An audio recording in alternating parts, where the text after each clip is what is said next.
This video will be drawing attention toward the fascinating and entirely worthwhile 2002 documentary Hell on Earth, recounting the initial controversy and censorship of Ken Russell's 1971 masterpiece The Devils, and recording the reaction to its censored content's recovery from Russell himself. The beloved English film critic Mark Kermode presents this particular piece, directed by one Paul Joyce, and is currently available on YouTube. I would highly recommend viewing it. I have a link in the description.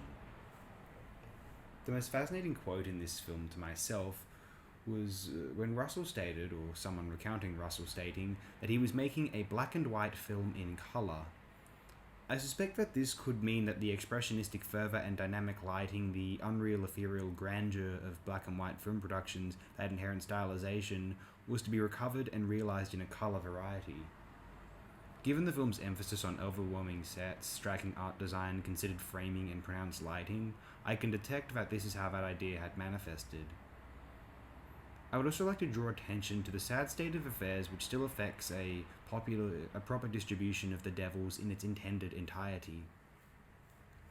It would appear that Warner Brothers owns the distribution rights to the film, and even with the recovery of the once assumed lost Rape of Christ sequence, plus the burnt femur as sex toy moment,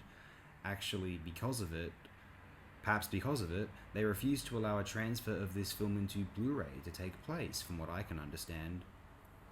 I would suspect that they are still wary of the controversy which could entail to the undertaking of a larger scale restoration and release of The Devils, although arguably far more provocative films in intent, not intelligence, have been released since The Devils. The content of certain films released in the subsequent decades to The Devil's release would have been subject to the reels being burnt entirely in 1971.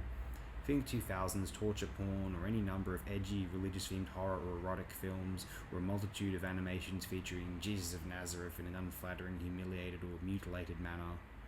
Why The Devils is still considered too far or terrifying taboo? It's kind of a cool idea somewhat, but in all seriousness, release the damned film.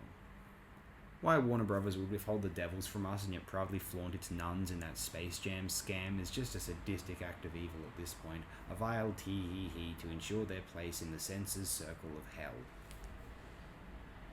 Do check out this fascinating, educational, and often highly amusing documentary feature.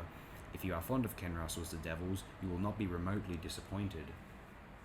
This feature discusses the cast, Derek Jarman's art design, the reactions of the press, the libelous lies of film critic Andrew Walker, the traumatizing musical score, and Huxley's text itself. Russell appears to claim, as I had certainly speculated about the film, that it was an explosion of everything that had captivated him artistically up to that point in his life. When reading the text for Devils of Loudun, Russell was inspired by Huxley's comparison of Sister de Agnes' exorcism to a rape in a public lavatory. Russell at once realized that the most important power, the most intoxicating power, that the church sought to command was that of sexual control. That's what it was seemingly all of a mask for. All of the Baroque imagery. These two things needed to be merged and seen as one.